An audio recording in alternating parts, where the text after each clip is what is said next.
So hello প্রিয় ছাত্রছাত্রীরা, midnight সানস্টাডিতে তোমাদের সবাইকে স্বাগত। আজকে আমি তোমাদের জন্য একটা বলতে পারো যে ছোট্ট করে একটা মক অর্থাৎ 20টা প্রশ্ন আছে জীবদের গঠন। এই 20টা প্রশ্নের মধ্যে তোমরা কে কতগুলো কোশ্চেন করতে পারো, অ্যাটেন্ড করতে পারো আমি দেখব।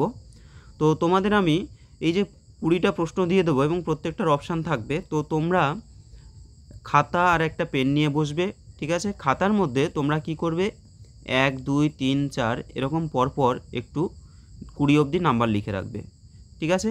এবার নাম্বার লেখার পরে তারপরে তোমরা খাতা নিয়ে বসবে। আচ্ছা, খাতা নিয়ে বসলে নাম্বার লিখে নিলে এইবার আমি তোমাদের প্রশ্নগুলো এক এক করে পরপর প্রশ্নগুলো বলবো। তোমরা ধরো 1 নাম্বার প্রশ্নের যদি অপশান এ হয় তাহলে অপশান এ দেবে, বি নাম্বার 2 নাম্বারের যদি বি হয় বি দেবে, বা এরকম ডি দেবে। তো যেটা যেটা অপশান হবে সেটা তোমরা অ্যান্সার করবে, ঠিক আছে? কে কত পাও সেটা কিন্তু একেবারে শেষে, অর্থাৎ ভিডিওটা দেখার পরে কে কত পেয়েছো, কার কতগুলো রাইট হয়েছে সেগুলো তোমরা, আমি তো সঙ্গে সঙ্গে তোমরা মিলিয়ে নেবে, মিলিয়ে নিয়ে তোমরা কমেন্ট বক্সে কমেন্ট করবে, ঠিক আছে? তাহলে চলো শুরু করছি আমি। সবাই এই মুহূর্তে ভিডিওটা পজ করে একটু খাতা পেন নিয়ে নাও, তারপরে শুরু করো, ঠিক আছে? আমি শুরু করে দিচ্ছি।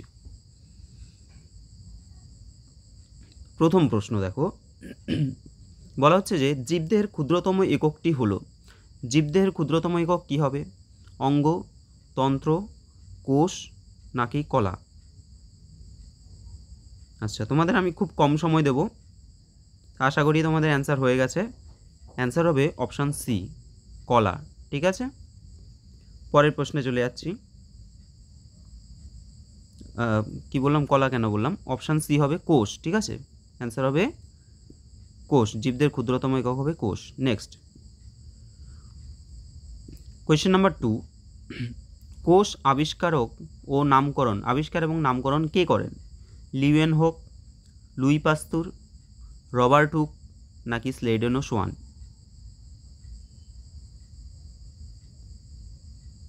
তোমাদের 4 থেকে আমি 5 সেকেন্ড দেবো। আচ্ছা, এটা অ্যান্সার কী হবে? কোষ আবিষ্কার করেন বিজ্ঞানী রবার্ট হুক, অপশান সি হবে সঠিক অ্যান্সার। পরের প্রশ্ন,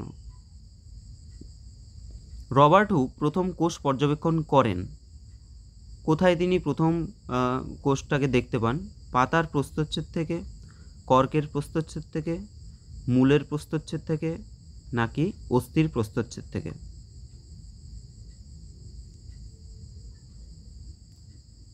ওকে, অ্যান্সার আশা করি হয়ে গেছে। অ্যান্সার হবে অপশান বি, কর্কের প্রস্থচ্ছেদ থেকে।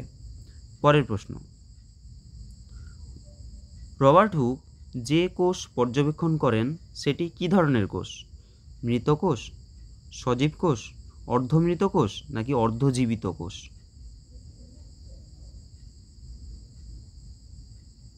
অ্যান্সার হবে অপশান এ, মৃত কোষ। রবার্ট হুক যে কোষ আবিষ্কার করেন সেটা ছিল মৃত কোষ। কোশ্চেন নাম্বার 5 অ্যান্সার করো। রবার্ট হুক আসলে কোষের যে অংশটি পর্যবেক্ষণ করেছিলেন তা হলো কোষপর্দা, কোষ প্রাচীর, সাইটোপ্লাজম নাকি প্রোটোপ্লাজম? অ্যান্সার বলে দিচ্ছি, এটা হলো কোষ প্রাচীর, ঠিক আছে? কোষের যে অংশ তিনি পর্যবেক্ষণ করেছিলেন সেটা হলো কোষ প্রাচীর। আচ্ছা, তোমাদের এইভাবে তো আমি প্র্যাকটিস করাচ্ছি, তো এই প্র্যাকটিসটা তোমাদের কেমন লাগছে একটু কমেন্ট করবে, নাকি তোমাদের র্যান্ডম জাস্ট আমি প্রশ্নগুলো পড়িয়ে যাব, ঠিক আছে, বুঝিয়ে পড়িয়ে নেব, সেটা ভালো লাগবে, নাকি এভাবে তোমাদের করতে ভালো লাগছে? তোমরা একটু কমেন্ট করবে, তাহলে আমি বুঝতে পারবো, ঠিক আছে? পরের প্রশ্ন, কোয়েশ্চেন নাম্বার 6, সর্বপ্রথম সজীব কোষ পর্যবেক্ষণ করেন কে? রবার্ট হুক, স্লেডেন সোয়ান নাকি লিউয়েন হোক নাকি সোয়ান?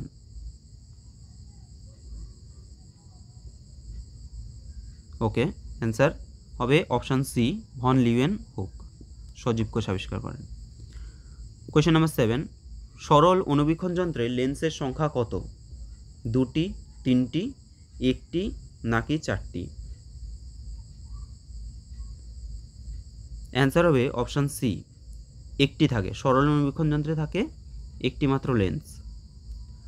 কোয়েশ্চেন নাম্বার 8, যৌগিক অণুবীক্ষণ যন্ত্রে লেন্সের সংখ্যা কত? 1টি, 3টি, 2টি নাকি 4টি?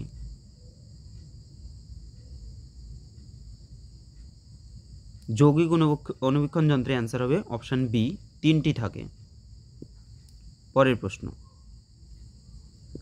কোয়েশ্চেন নাম্বার 9, যৌগিক অণুবীক্ষণ যন্ত্রের বিবর্ধন ক্ষমতা প্রায় কত গুণ? 100 থেকে 200 গুণ, 2000 থেকে 4000 গুণ, 2 লক্ষ থেকে 4 লক্ষ গুণ, নাকি 10 লক্ষ গুণ? যৌগিক অণুবীক্ষণ যন্ত্রের বিবর্ধন ক্ষমতা কত হবে?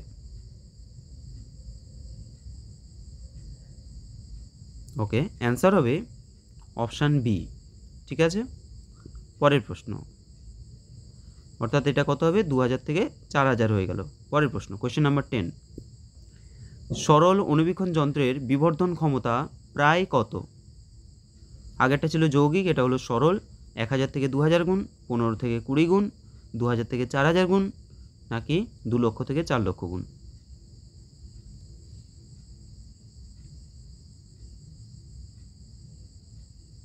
ফার্স্ট সেকেন্ড হয়ে গেল।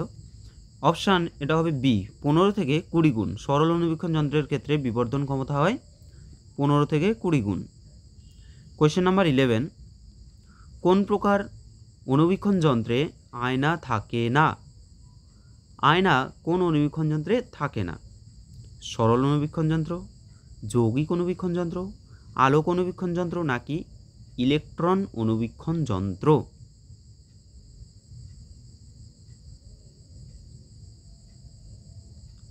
অ্যান্সার হবে আয়না থাকে না, অপশান ডি, ইলেকট্রন অণুবীক্ষণ যন্ত্র। যারা যারা দিয়েছো সঠিক অ্যান্সার দিয়েছো।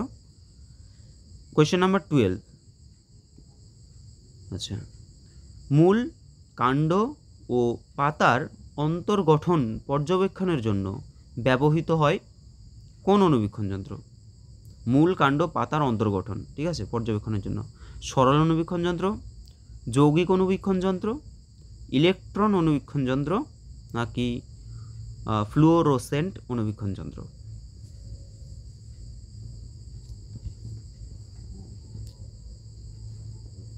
এটা অ্যান্সার হবে যৌগিক অণুবীক্ষণ যন্ত্র, অপশান বি হবে সঠিক অ্যান্সার।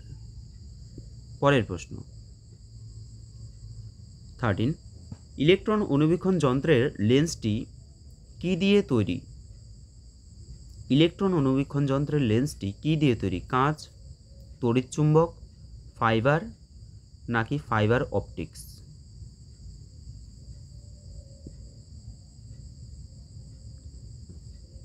অ্যান্সার হবে অপশান বি, তড়িৎ চুম্বক। পরের প্রশ্ন, কোয়েশ্চেন নাম্বার 14, কোন প্রকার অণুবীক্ষণ যন্ত্রে দ্রষ্টব্য বস্তুর ছবি তুলতে ফটোগ্রাফিক ফিল্ম ব্যবহার করা হয়? ফটোগ্রাফিক ফিল্ম ব্যবহার করা হয় সরল অণুবীক্ষণ যন্ত্রে, আলোক অণুবীক্ষণ যন্ত্রে, যৌগিক অণুবীক্ষণ যন্ত্রে, নাকি ইলেকট্রন অণুবীক্ষণ যন্ত্রে? অ্যান্সার হবে অপশান ডি, ইলেকট্রন অণুবীক্ষণ যন্ত্রে। পরের প্রশ্ন, পরিবর্তনশীল পরিবেশে বেঁচে থাকতে কোনো অসুবিধা হয় না কাদের? এককোষী জীবের, বহুকোষী জীবের, প্রোক্যারিওটিক কোষের, নাকি অ্যামিবার? পরিবর্তনশীল পরিবেশে বেঁচে থাকতে কোনো অসুবিধা হয় না, কী হবে?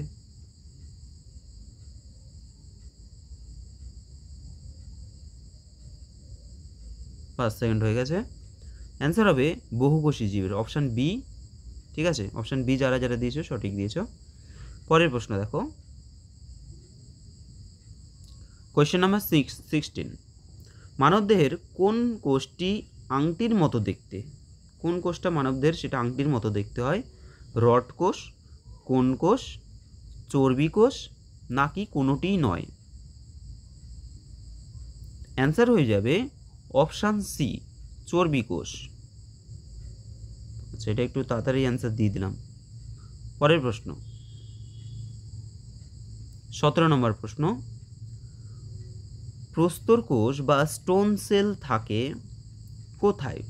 উদ্ভিদের ফলত্বকে, অপশান বি আছে উদ্ভিদের বীজত্বকে, অপশান সি উভয় অর্থাৎ ফলত্বকে এবং বীজত্বকে দুটোতেই, নাকি কোনোটিতেই নয়? প্রস্তর কোষ কোথায় থাকে?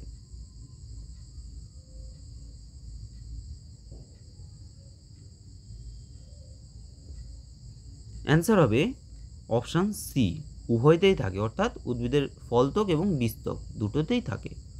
সি হয়ে যাবে সঠিক অ্যান্সার। কোয়েশ্চেন নাম্বার 18,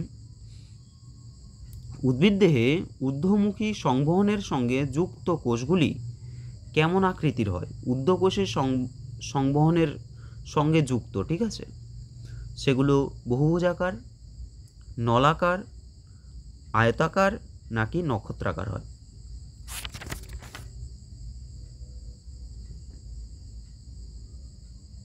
অ্যান্সার হবে অপশান বি, নলাকার। পরের প্রশ্ন, কোয়েশ্চেন নাম্বার 19, যে সমস্ত কোষগুলি সবসময় বিভাজিত হয় তাদের আকার কেমন হয়? সবসময় যে সমস্ত কোষগুলো বিভাজিত তাদের আকার কেমন হয়? গোলাকার, বি আছে ডিম্বাকার, সি আছে বহুভুজাকার, ডি আছে আয়তাকার।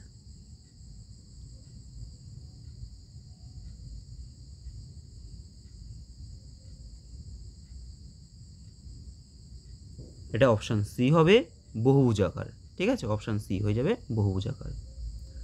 তো আজকের তোমাদের লাস্ট কোশ্চেন, রড কোষ ও কোন কোষ দেখা যায় কোথায়? কোথায় দেখা যায়? যকৃতে, এটা অপশান এটা বি হয়ে যাবে। চোখের রেটিনায়, ফুসফুসে নাকি হৃৎপিণ্ডে? রড কোষ এবং কোন কোষ কোথায় দেখা যায়?